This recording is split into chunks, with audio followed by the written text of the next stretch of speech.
नमस्कार मेरे प्यारे बहनों और भाइयों, आप सभी का स्वागत है परीक्षा एकेडमी यूट्यूब चैनल में। और आज की हमारी जो क्लास है ये रहने वाली है ज्योग्राफी की, जिसमें हम बात करेंगे आज भारत में नदी तंत्र के बारे में। और इसमें हम आज सबसे पहले पढ़ने वाले हैं हमारा जो टॉपिक है नदी तंत्र, इसमें गंगा नदी के बारे में, यानी रिवर्स ऑफ गंगा। देखिए,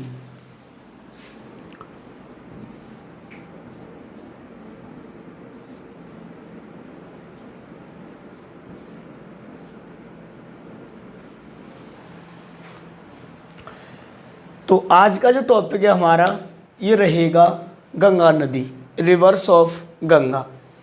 देखिए, अगर हम नदी तंत्र की बात करते हैं तो भारत में जो नदी तंत्र है, भारत में प्रवाहित होने वाली जो सबसे बड़ी नदी है वो है नदी गंगा। यानी भारत का सबसे बड़ा नदी तंत्र बताइए, तब हमारा आंसर होगा गंगा नदी। अब गंगा नदी के बारे में अगर हम पढ़ना शुरू करें तो सबसे पहले ये देखते हैं कि गंगा नदी का जो उद्गम है ये कहाँ से होता है और किस प्रकार से होता है। अगर हम सबसे पहले गंगा के उद्गम की बात करें तो जो गंगा नदी है इसका उद्गम होता है उत्तराखंड राज्य में।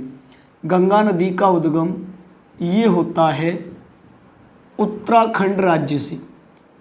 जो उत्तराखंड राज्य है, इस उत्तराखंड राज्य से गंगा नदी उद्गमित होती है या गंगा नदी निकलती है। और जिस ग्लेशियर से गंगा का उद्गम होता है उस ग्लेशियर को कहा जाता है गंगोत्री।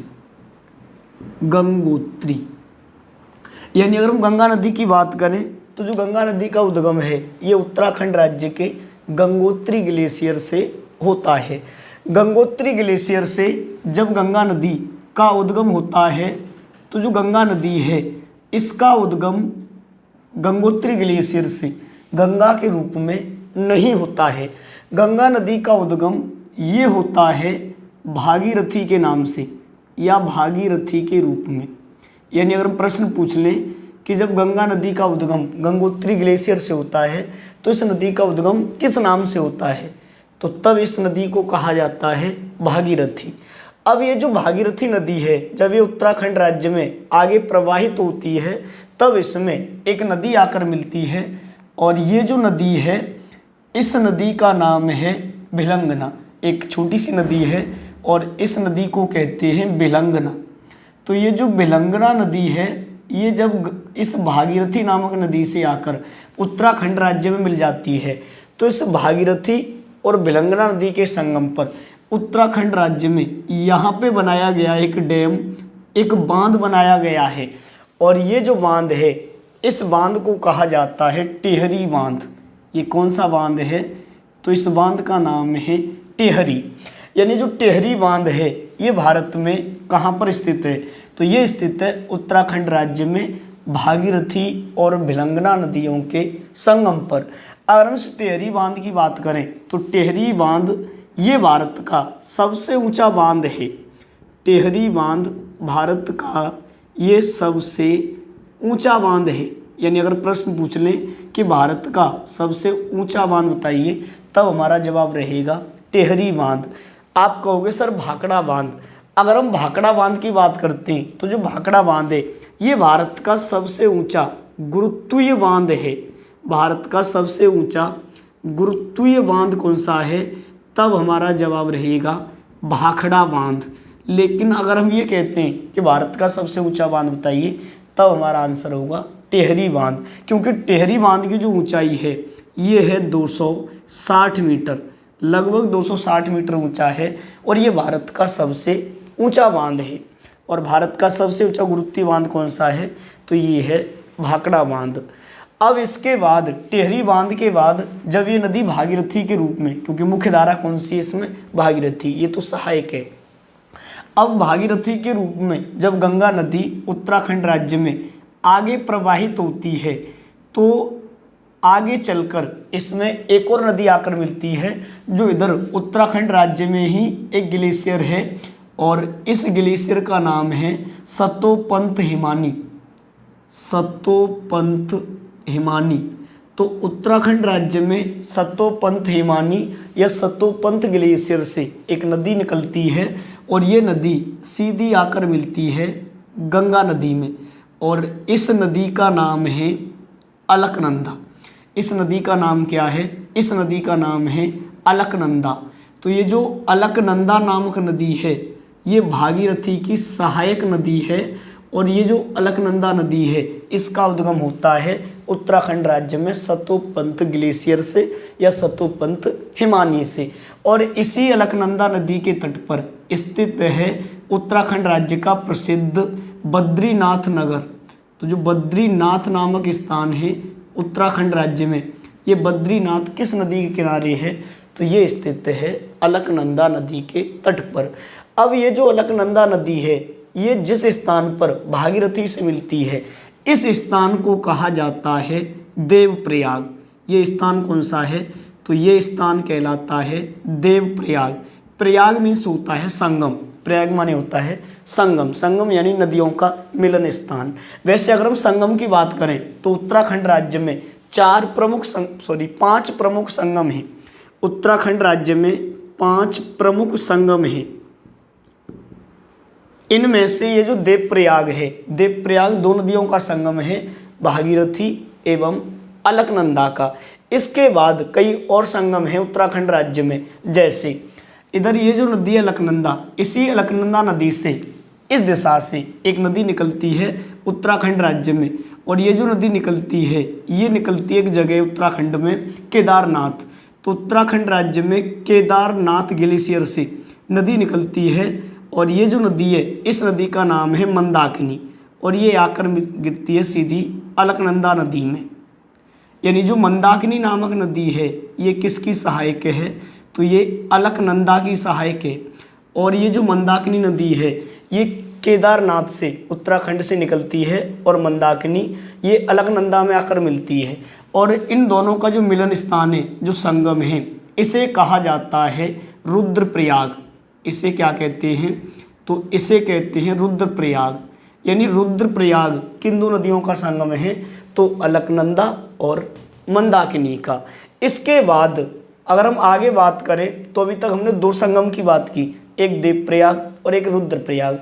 अब इसके बाद कई और संगम हैं, जैसे इसी के निकट एक नदी और आकर मिलेगी इससे, और ये जो नदी है इस नदी को कहा जाता है नंदाकिनी। इस नदी को क्या कहते हैं? नंदाकिनी। और ये भी अलकनंदा से मिलेगी। जिस स्थान पर नंदाकिनी अलकनंदा से मिलेगी इस संगम को या इस स्थान को कहा जाएगा नंदप्रयाग। ये स्थान कौन सा है? तो ये स्थान कहलाता है नंदप्रयाग। यानी नंदप्रयाग 2 नदियों का संगम है, अलकनंदा और नंदाकिनी का। इसके बाद जब हम आगे की ओर बढ़ते हैं तो इसमें एक और नदी इधर से आकर मिलती है, और ये जो नदी है ये इस नदी का नाम है पिंडारिन। इस नदी का नाम है पिंडारिन। और ये जो पिंडारिन नामक नदी है ये जिस स्थान पर अलकनंदा से आकर मिलती है, यानी अलकनंदा और पिंडारिन, इन दोनों का जो संगम है इसे कहा जाता है कर्णप्रयाग। इसे क्या कहेंगे? तो इसे कहेंगे कर्णप्रयाग। अब एक और नदी है जो अलकनंदा से मिलती है, क्योंकि 5 संगम है उत्तराखंड राज्य में, देवप्रयाग, रुद्रप्रयाग, नंदप्रयाग, कर्णप्रयाग, और जो अंतिम संगम है इसे कहा जाता है विष्णुप्रयाग। और जो विष्णुप्रयाग है ये जिस नदी के संगम पर है इस नदी का नाम है धौली गंगा। ये नदी कौन सी है? तो ये नदी है धौली गंगा। यानी जो धौली गंगा नामक नदी है, अगर हम इस धौली गंगा नामक नदी की बात करें तो ये अलकनंदा नदी से ये मिलती है विष्णुप्रयाग नामक स्थान पर, विष्णुप्रयाग नामक स्थान पर। यानी विष्णुप्रयाग किन 2 नदियों का संगम है? तो अलकनंदा और धौली गंगा का। यानी उत्तराखंड राज्य में 5 प्रमुख संगम हैं, और ये जो 5 प्रमुख संगम हैं देवप्रयाग, रुद्रप्रयाग, नंदप्रयाग, कर्णप्रयाग और विष्णुप्रयाग। अब जो जो नदी मिलती हैं वो मैंने आपको सभी नदियां बताई। तो ये आपको एक तरीके से रटने ही है, क्योंकि वो सीधा सा पूछ लेता है कि निम्न में से नंदप्रयाग में किन 2 नदियों का संगम होता है, या निम्न में से रुद्रप्रयाग में कौन सी 2 नदियां मिलती हैं, या फिर वो देवप्रयाग में किन 2 नदियों का संगम है। इस तरीके के यहाँ से प्रश्न पूछे जाते हैं। तो ये आपको पता होना चाहिए। अब इससे बढ़ते हैं थोड़ा सा आगे। अब देवप्रयाग के बाद जब ये भागीरथी जो नदी है जब ये आगे बढ़ती है तो ध्यान में रहे, देवप्रयाग के बाद अब इस नदी को भागीरथी के नाम से नहीं जाना जाता है, क्योंकि अब देवप्रयाग में आकर इस नदी को कहा जाता है गंगा। देवप्रयाग में आकर इस नदी को क्या कहने लग गए, तो अब इसका नाम पड़ गया गंगा। यानी गंगा का नाम गंगा किस स्थान के बाद पड़ता है, तब हमारा जवाब रहेगा देवप्रयाग के बाद। अब अगर हम गंगा की बात करें तो गंगा भारत की सबसे पवित्र नदी है। अगर हम गंगा की बात करें तो ये भारत की सबसे पवित्र नदी है। इसके अलावा गंगा नदी गंगा नदी स्वतः स्वच्छ होने वाली नदी भी है। गंगा नदी स्वतः स्वच्छ होने वाली नदी भी है, यानी ऐसी नदी है जो स्वतः स्वच्छ होती है। स्वतः स्वच्छ कैसे होती है, क्योंकि इस गंगा नदी में एक विषाणु पाया जाता है जिसे कहते हैं बैक्टीरियोफेज। बैक्टीरियोफेज, तो ये जो बैक्टीरियोफेज नाम का विषाणु है ये पाया जाता है गंगा नदी में। और ये विषाणु क्या करता है, ये बाकी जीवाणुओं को और विषाणुओं को ये मारता है या उन्हें अपना भोजन बनाता है या उनको मार देता है। इस वजह से गंगा नदी स्वतः स्वच्छ होती रहती है, तो इसलिए इसे कहते हैं स्वतः स्वच्छ होने वाली नदी। और ये भारत की सबसे पवित्र नदी भी है। इसके अलावा गंगा नदी भारत में बहने वाली सबसे लंबी नदी है। भारत में बहने वाली सबसे लंबी नदी है। अगर प्रश्न पूछ लें कि भारत में बहने वाली सबसे लंबी नदी बताइए, तब भी हमारा जवाब रहेगा गंगा नदी, क्योंकि गंगा नदी की जो लंबाई है ये है 25 यानी 2525 किलोमीटर, और ये भारत में बहने वाली सबसे लंबी नदी है।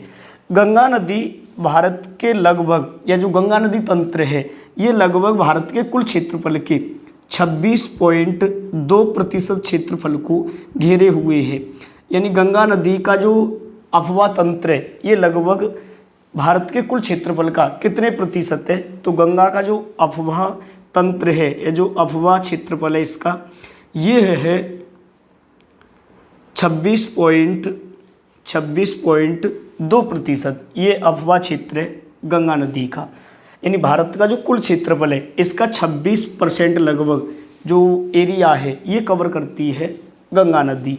अब इसके बाद अगर हम गंगा नदी की बात करें तो वर्तमान में जो गंगा नदी है ये भारत की राष्ट्रीय नदी है।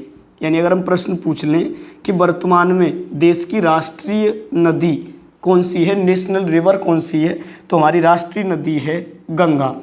और गंगा को राष्ट्रीय नदी का दर्जा ये दिया गया था 2008 में। गंगा को राष्ट्रीय नदी कब घोषित कर दिया गया था, तो ये कर दिया गया था 2008 में। और 2009 में गंगा में मिलने वाली जो डॉल्फिन मछली है, जो गंगा की डॉल्फिन मछली है, इसे राष्ट्रीय जलीय जीव घोषित किया गया था। यानी भारत का राष्ट्रीय जलीय जीव क्या है, तो गंगा की डॉल्फिन, और इसे कब घोषित किया गया था 2009 में। अब इसके बाद अगर हम गंगा नदी के बारे में आगे बात करें तो देवप्रयाग में इसका नामकरण होता है, इसका नाम गंगा पड़ता है। देवप्रयाग के बाद उत्तराखंड के कुछ स्थान हैं, जैसे एक है ऋषिकेश। यानी अगर प्रश्न पूछ लें कि उत्तराखंड का जो ऋषिकेश नगर है किस नदी के किनारे है, गंगा नदी के किनारे। ऋषिकेश के ही निकट एक और स्थान पड़ता है गंगा के तट पर, और ये जो स्थान है इस स्थान का नाम है हरिद्वार। ये स्थान कौन सा है, तो इस स्थान का नाम है हरिद्वार। अब ये जो हरिद्वार नामक स्थान है इसकी विशेषता ये है कि हरिद्वार नामक नगर में आकर जो गंगा नदी है ये पहली बार प्रवेश करती है मैदानों में। यानी पहली बार गंगा नदी मैदानी भागों में प्रवेश करती है। किस स्थान के बाद, क्योंकि अभी तक जो उत्तराखंड है पूरा पहाड़ी इलाका है, पहाड़ी राज्य है। पहली बार गंगा नदी मैदानी क्षेत्रों में आएगी तो ये प्रवेश करती है हरिद्वार के निकट या हरिद्वार के बाद में। अब हरिद्वार के बाद जस्ट आ जाता है एक दूसरा प्रदेश जिसे हम कहेंगे यूपी, यानी उत्तर प्रदेश। क्योंकि यहाँ तक गंगा नदी बह रही थी उत्तराखंड में लगभग 450 किलोमीटर के समथिंग, यानी उत्तराखंड में गंगा नदी लगभग कितनी बहती है, तो ये बहती है लगभग 450 किलोमीटर। क्योंकि अगर हम गंगा नदी की बात करते हैं तो जो गंगा नदी है ये भारत के 5 राज्य से होकर बहती है। गंगा नदी भारत के कितने राज्यों से होकर बहती है, तो ये 5 राज्यों से होकर बहती है। अब ये 5 राज्य कौन से हैं, सबसे पहले उत्तराखंड के बाद गंगा नदी प्रवेश करती है यूपी में, यूपी के बाद गंगा नदी पहुंचती है बिहार में, और बिहार के बाद गंगा नदी पहुंचती है झारखंड में, झारखंड के बाद गंगा नदी पहुंचती है पश्चिमी बंगाल में। यानी अगर हम गंगा नदी की बात करें तो गंगा नदी भारत के 5 राज्यों से होकर बहती है, उत्तराखंड, उत्तर प्रदेश, बिहार, झारखंड, पश्चिम बंगाल।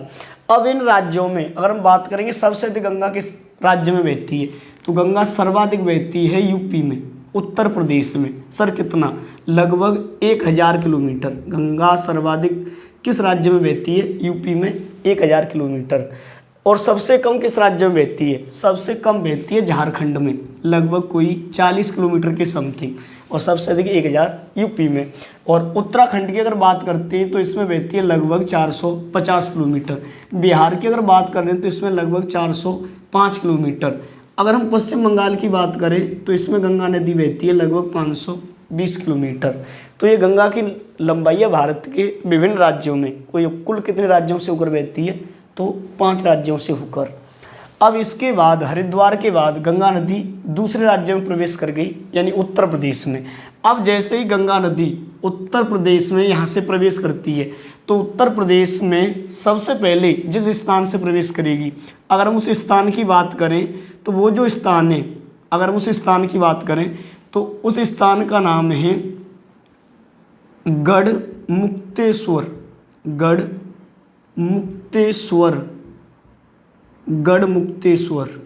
तो गढ़मुक्तेश्वर नामक स्थान से गंगा नदी प्रवेश करती है यूपी में। कहाँ जाती है फिर गंगा नदी, उत्तर प्रदेश में। या फिर ऐसे कह दो कि गढ़मुक्तेश्वर के निकट ही एक स्थान है जिसे कहते हैं बिजनौर, जो एक जिला है। तो ये जो बिजनौर जिला है यूपी का, बिजनौर जिले का एक स्थान है गढ़मुक्तेश्वर। यानी अगर ऐसे प्रश्न आता है कि उत्तर प्रदेश में गंगा नदी किस जिले से प्रवेश करती है, तो ये बिजनौर से। और किस स्थान से प्रवेश करती है, तो गढ़मुक्तेश्वर नामक स्थान से। अब बिजनौर के बाद जब गंगा नदी यूपी में प्रवाहित होगी तो यूपी में कुछ प्रमुख नगर हैं या जो स्थान हैं जो गंगा के किनारे स्थित हैं। जैसे सबसे पहले आएगा यहाँ पे यूपी का नरौरा, उत्तर प्रदेश का नरौरा नामक जो स्थान है किस नदी के किनारे है, गंगा नदी के किनारे। नरौरा के बाद कुछ और स्थान पड़ते हैं जैसे फर्रुखाबाद, नरौरा, फर्रुखाबाद, ये सब किस नदी के किनारे हैं, तो गंगा नदी के किनारे। इसके बाद पड़ेगा कन्नौज, इत्र नगरी या खुशबुओं का शहर कन्नौज। कन्नौज किस नदी के किनारे है, तो कन्नौज गंगा नदी के किनारे है। लेकिन अगर हम बात करें ये जो कन्नौज नामक नगर है जिसे इत्र नगरी कहा जाता है, कन्नौज में एक नदी आकर मिलती है गंगा से, जो इधर उत्तराखंड के नैनीताल से ही निकल कर आती है। और उत्तराखंड में नैनीताल से निकलकर जो नदी आती है जो कन्नौज में आके गंगा से मिलेगी। अगर हम इस नदी की बात करें तो ये नदी है जो कन्नौज में गंगा से आके मिलेगी। इस नदी का नाम है रामगंगा। ये नदी कौन सी है, रामगंगा, यानी गंगा की सहायक नदी रामगंगा। ये गंगा नदी से किस स्थान पर आकर मिलती है, तो ये मिलती है कन्नौज में। यानी कन्नौज में गंगा की सहायक नदी रामगंगा, ये गंगा में आकर मिल जाती है। अब इसके बाद अगर हम आगे बात करें, वैसे अगर हम रामगंगा नदी की बात करें, ये साइड कौन सी है, ये है हमारी बाईं साइड, यानी बाईं दिशा से। तो गंगा नदी में मिलने वाली बाईं ओर से पहली सहायक नदी कौन सी है, तो ये नदी है रामगंगा नदी। अब इसके बाद कन्नौज के बाद जब गंगा नदी आगे प्रवाहित होती है तो फिर उत्तर भारत का मैनचेस्टर कहा जाने वाला जो नगर है जिसे हम कहते हैं कानपुर, ये गंगा नदी के दक्षिणी तट पर स्थित है। यानी अगर पूछ लें कि कानपुर नगर किस नदी के किनारे है, तो ये गंगा नदी के दक्षिणी भाग में स्थित है या गंगा नदी के किनारे स्थित है। और गंगा नदी सर्वाधिक प्रदूषित वो इसी नगर में है, कानपुर में। कानपुर के बाद जब हम आगे बात करते हैं तो गंगा नदी के किनारे ही फिर हमारा एक नगर स्थित है जिसे हम कहते हैं प्रयागराज यानी इलाहाबाद।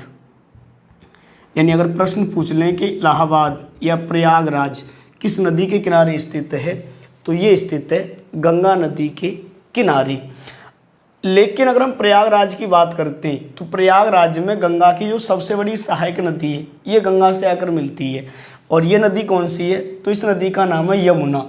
और अगर हम यमुना की बात करें तो जो यमुना नदी है ये जब प्रयागराज में गंगा से मिलती है, उससे पहले आप इसका स्क्रीनशॉट ले लें क्योंकि मुझे ये हटाना पड़ेगा।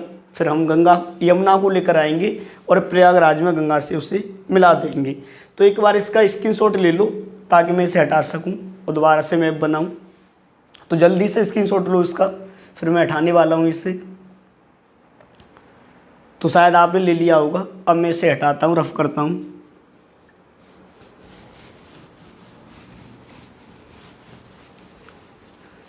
तो देखें, बड़े आराम से पढ़ना है और ऐसे ही मैप बनाना है आपको अपनी नोटबुक में ताकि अच्छे से याद रहे और समझ में आए।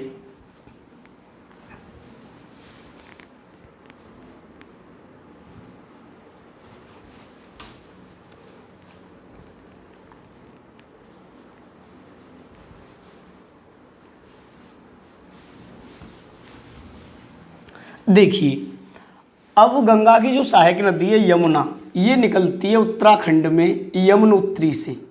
उत्तराखंड में किस ग्लेशियर से निकलेगी ये नदी, तो ये निकलेगी यमुनोत्री ग्लेशियर से। यमुनोत्री ग्लेशियर से जब ये नदी निकलती है तो ये इस प्रकार से बहती हुई और ये नदी ये इसी नदी के किनारे स्थित है भारत की राजधानी दिल्ली। यानी अगर प्रश्न पूछ लें कि भारत की जो राजधानी है दिल्ली ये किस नदी के किनारे है, तो ये यमुना नदी के किनारे स्थित है, यमुना नदी के तट पर स्थित है। अब दिल्ली के बाद यमुना जब आगे आती है तो ये हरियाणा बॉर्डर होते हुए, हरियाणा राज्य की जो सीमा है उसके निकट प्रवाहित होते हुए फिर ये आ जाती है मथुरा। यानी मथुरा किस नदी के किनारे है, यमुना। मथुरा के बाद जो यमुना नदी है फिर ये पहुंचेगी आगरा।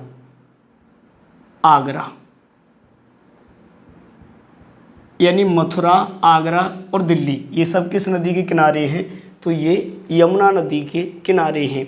और आपको पता होगा कि आगरा किसके लिए प्रसिद्ध है, तो आगरा प्रसिद्ध है किसके लिए, पागल खाने के लिए नहीं, ताजमहल के लिए।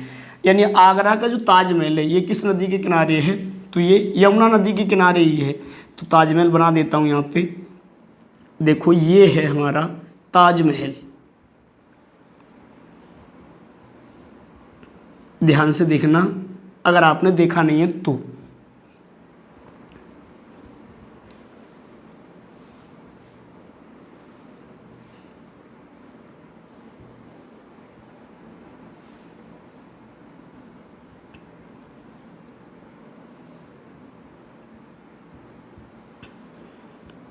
ये बन गया ताजमहल। तो जो ताजमहल है ये किस नदी के किनारे है, यमुना नदी के किनारे। कहाँ स्थित है, आगरा में। प्रश्न ये बनता है कि जो ताजमहल है, ताजमहल का निर्माण किसने कराया था, तो ये कराया था किसने, शाहजहां ने। शाहजहां के पिता का नाम था जहांगीर और जहांगीर शाहजहां के पुत्र का नाम था औरंगजेब। और जब बाद में औरंगजेब ने शाहजहां को कैद कर लिया था तो शाहजहां के जो अंतिम दिन है ये ताजमहल को देखते हुए व्यतीत हुए थे। क्योंकि जो शाहजहां था इसकी जो बेगम थी जिसका नाम था मुमताज़, तो मुमताज़ से अधिक प्रेम करता था शाहजहां। और इसी की याद में शाहजहां ने ताजमहल का आगरा में निर्माण कराया था। अब अगर हम आगे बात करें तो ये शाहजहां था, इसके काल में अनेकों इमारतों का निर्माण हुआ था। इस वजह से शाहजहां के शासनकाल को कहा गया स्थापत्य कला का स्वर्णकाल, स्थापत्य कला का स्वर्णकाल। यानी अगर प्रश्न पूछ लें कौन सा मुगल शासक है, स से शाहजहां, स से स्थापत्य, किस मुगल शासक के शासनकाल को स्थापत्य कला का स्वर्णकाल या इमारतों का राजकुमार कहा जाता है, तो ये कहते हैं शाहजहां। ये जो जहांगीर है, जहांगीर के शासनकाल को कहते हैं चित्रकला का स्वर्णकाल। जहांगीर के शासनकाल को क्या कहते हैं, तो चित्रकला का स्वर्णकाल। अब चलते हैं इससे आगे, ये हिस्ट्री की बातें हैं, हमें इससे कोई मतलब नहीं है। यहाँ पे हम आते हैं अपने मेन टॉपिक पर, यानी अभी तक हम पहुँच चुके हैं आगरा। अब आगरा के बाद जो यमुना नदी है ये यहाँ से इटावा होते हुए, आगरा के बाद ये जो यमुना नदी है ये इटावा होते हुए ये जाके मिल जाएगी इलाहाबाद में गंगा नदी से, इलाहाबाद में गंगा नदी से। यानी इटावा किस नदी के किनारे है, तो ये यमुना नदी के किनारे है। अब ये जो यमुना नदी है जब ये प्रयागराज में, इलाहाबाद में गंगा से मिलती है, एक और नदी मानी जाती है यहाँ पे जो अदृश्य है, सरस्वती, जो जिसका वर्तमान में कोई भी जिक्र नहीं है, कोई भी वर्णन नहीं है कहाँ से निकलती है और कैसे गंगा में मिलती है। पर शास्त्रों में मानी गई है कि जो प्रयागराज है ये 3 नदियों का संगम है, गंगा, यमुना और सरस्वती, इसीलिए इसे कहते हैं त्रिवेणी संगम। यानी इलाहाबाद प्रसिद्ध है त्रिवेणी संगम के लिए। अब इसके बाद अगर हम आगे बात करें तो जो यमुना नदी है, यमुना की जो कुल लंबाई है ये है 1375 किलोमीटर और यमुना गंगा की सबसे बड़ी सहायक नदी है, सबसे बड़ी सहायक नदी। यानी अगर प्रश्न पूछ लें कि गंगा की सबसे बड़ी सहायक नदी कौन सी है, तो ये है यमुना। अब यमुना के बारे में स्पेशली अलग से पढ़ेंगे, यहाँ पे हमें पढ़ना है गंगा नदी के बारे में। अब प्रयागराज के बाद जो गंगा नदी है जब ये आगे प्रवाहित होती है तो प्रयागराज के बाद मंदिर एवं घाटों का शहर जिसे कहा जाता है वाराणसी या बनारस। तो जो बनारस है या जो काशी है या जो वाराणसी है किस नदी के किनारे है, गंगा नदी के किनारे। वाराणसी के बाद जब गंगा आगे बढ़ती है तो फिर यहाँ पे आ जाता है उत्तर प्रदेश का एक अंतिम स्थान गाजीपुर। यानी उत्तर प्रदेश का जो गाजीपुर है ये किस नदी के किनारे है, तो ये गंगा नदी के किनारे स्थित है। अब इसके बाद अगर हम आगे बात करें तो जो गाजीपुर नामक स्थान है, गाजीपुर में गंगा नदी से एक नदी आकर मिलेगी, इसकी सहायक जो इधर यूपी के पीलीभीत से निकलेगी, यूपी के पीलीभीत से एक नदी निकल कर आएगी जो गाजीपुर में आके गंगा से मिलेगी। और ये जो नदी है इस नदी को कहा जाता है गोमती। यानी गोमती किसकी सहायक है, गंगा की। और गोमती के तट पर ही स्थित है भारत उत्तर प्रदेश राज्य की राजधानी जिसे हम कहते हैं लखनऊ। तो अगर प्रश्न पूछ लें कि लखनऊ किस नदी के किनारे है, गोमती नदी के किनारे। और गोमती किसकी सहायक है, तो ये गंगा की। गंगा में कहाँ पे मिलेगी, गाजीपुर में। निकलेगी कहाँ से, उत्तर प्रदेश के पीलीभीत से, यूपी के पीलीभीत जिले से। अब गाजीपुर के बाद गंगा नदी एक दूसरे प्रदेश में आ जाएगी, दूसरे राज्य में आएगी और उस राज्य को हम कहते हैं क्या, बिहार। अब गंगा नदी जैसे बिहार में प्रवेश करेगी तो सबसे पहले जो बिहार का स्थान पड़ता है इसे कहा जाता है छपरा। बिहार का छपरा किस नदी के किनारे है, गंगा नदी के किनारे। लेकिन छपरा में गंगा की एक सहायक नदी गंगा से मिलती है जो इधर उत्तराखंड के बराबर में एक राज्य पड़ता है, एक देश पड़ता है जिसे कहा जाता है नेपाल। तो ये जो नेपाल है और नेपाल के जस्ट ऊपर अगर हम मैप में देखते हैं तो इधर पड़ता है तिब्बत। तो इधर नेपाल और तिब्बत, तो तिब्बत से एक नदी निकलती है और ये जो नदी है ये इस प्रकार से प्रवाहित होती है। यानी तिब्बत से निकलने के बाद नेपाल होते हुए ये नदी इधर यूपी होते हुए और ये सीधी आती है और ये गंगा में बिहार के छपरा नामक स्थान पर आकर ये गंगा से मिल जाती है। यानी बिहार के छपरा में गंगा से जो नदी आकर मिलती है इस नदी को कहा जाता है घाघरा। ये नदी कौन सी है, तो इस नदी का नाम है घाघरा, घाघरा नदी। यानी गंगा की सहायक घाघरा नदी गंगा से कहाँ मिलती है, तो छपरा नामक स्थान पर बिहार में। निकलती कहाँ से, तिब्बत से। अगर हम इस घाघरा नदी की बात करें तो घाघरा की एक सहायक नदी है जो इधर नेपाल से निकल कर आएगी और ये इससे आकर ये अयोध्या के निकट इससे मिल जाएगी और इस नदी का नाम है काली। इस नदी का नाम है काली या सरयू या शारदा। तो काली, सरयू या शारदा, और इसी के तट पर स्थित है अयोध्या, यानी भगवान श्री राम की जन्मभूमि अयोध्या किस नदी के किनारे है, तो सरयू नदी के किनारे। और सरयू किसकी सहायक है, ये घाघरा की, जो अयोध्या के निकट मिल जाएगी घाघरा नदी में। अब इसके बाद छपरा के बाद जब गंगा आगे बढ़ती है तो इधर फिर आती है बिहार की राजधानी पटना। बिहार की राजधानी पटना, और बिहार की राजधानी पटना में गंगा से एक नदी मिलती है जो इधर मध्य भारत यानी एमपी से अमरकंटक की पहाड़ियों से निकल कर आती है। इधर अमरकंटक, तो अमरकंटक की पहाड़ियों से मध्य प्रदेश से जो नदी निकल के आएगी ये नदी है सोन, और ये बिहार की राजधानी पटना में जाकर मिलती है किससे, गंगा नदी से, सोन। वैसे अगर हम सोन की बात करें तो सोन एकमात्र गंगा की ऐसी सहायक नदी है जो उत्तर की ओर बहकर आती है। कहाँ से निकलती है, क्योंकि मध्य भारत से निकलेगी और उत्तर की ओर आएगी यूपी में, सॉरी बिहार में। तो ये अमरकंटक मध्य प्रदेश से निकलती है सोन, और ये पटना में गंगा नदी से आकर मिलती है। जिस स्थान पर ये गंगा से मिलती है यहाँ पे बनाया गया एक पुल, और ये जो पुल है इस पुल का नाम है महात्मा गांधी सेतु। ये पुल कौन सा है, तो इस पुल का नाम है MK गांधी सेतु, महात्मा गांधी सेतु, और इसकी लंबाई है लगभग 5557 मीटर, यानी लगभग 5.5 किलोमीटर लंबा ये पुल है। और ये वर्तमान भारत का दूसरा सबसे बड़ा पुल है। वर्तमान भारत का दूसरा सबसे लंबा पुल कौन सा है, महात्मा गांधी सेतु, जो पटना में स्थित है गंगा और सोन के संगम पर। क्योंकि अगर हम बात करें वर्तमान में भारत का सबसे लंबा पुल तो उसका नाम है भूपेन हजारिका। उस पुल का नाम क्या है, भूपेन हजारिका।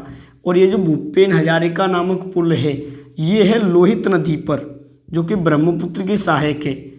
तो ब्रह्मपुत्र की सहायक लोहित नदी पर यह स्थित है असम और अरुणाचल प्रदेश में, जिसकी लंबाई है लगभग 9.15 किलोमीटर, यानी लगभग 9 किलोमीटर के समथिंग लंबा है भूपेन हजारिका पुल, जो कि भारत का सबसे बड़ा नदी पुल है। और इसके बाद दूसरा कौन सा है, महात्मा गांधी सेतु, जो पटना में है।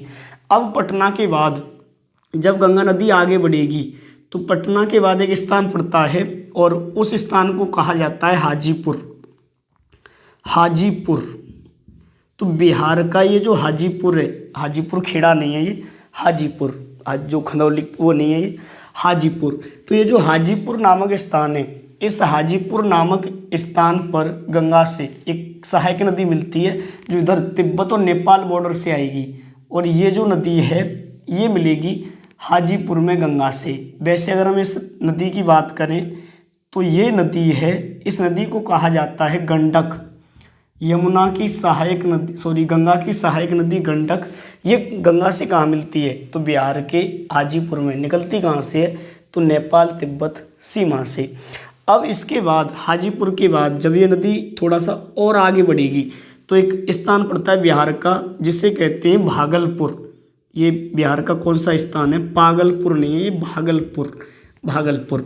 और जो भागलपुर है यहाँ पे भी इधर नेपाल तिब्बत सीमा से एक नदी निकल के आएगी और ये सीधा आके इसमें मिल जाएगी। और ये जो नदी है इस नदी का नाम है कोसी, यानी कोसी किसकी सहायक नदी है, गंगा की सहायक नदी है। वैसे अगर हम कोसी की बात करें तो कोसी को कहते हैं बिहार का शोक। कोसी को क्या कहते हैं, बिहार का शोक, क्योंकि कोसी भारत की सबसे अधिक मार्ग बदलने वाली नदी है। यानी सर्वाधिक बिहार में जो बाढ़ लाने का कारण है वो कोसी नदी है, कोसी की वजह से आती हैं। इस वजह से कोसी को कह देते हैं बिहार का शोक, और सर्वाधिक मार्ग बदलने के लिए प्रसिद्ध है। इसके बाद बिहार के बाद अब थोड़ा सा आता है झारखंड राज्य, यानी एक 40 किलोमीटर के समथिंग ये गंगा नदी प्रवाहित होगी झारखंड में। झारखंड के जस्ट बाद अब गंगा पहुंच जाएगी कहाँ पे, पश्चिम बंगाल में। और जैसे ही गंगा पश्चिम बंगाल में पहुंचती है तो पश्चिम बंगाल में गंगा पर बनाया गया है एक बांध, और इस बांध को कहते हैं फरक्का बांध। इस बांध को क्या कहते हैं, फरक्का बांध। इस बांध का नाम है फरक्का बांध। लेकिन इस फरक्का बांध से जस्ट पहले गंगा में इधर से, जो कि पश्चिम बंगाल में जो दार्जिलिंग की पहाड़ियाँ हैं, इन दार्जिलिंग की पहाड़ियों से एक नदी आकर मिलती है, जो गंगा में इधर बाईं ओर से आने वाली अंतिम सहायक नदी है, और इस नदी का नाम है महानंदा। इस नदी का नाम क्या है, महानंदा। अब ये जो फरक्का बांध है, इस फरक्का बांध के बाद जो गंगा नदी है ये बट जाती है दो शाखाओं में। फरक्का बांध के बाद जो गंगा नदी है ये बट जाएगी दो शाखाओं में।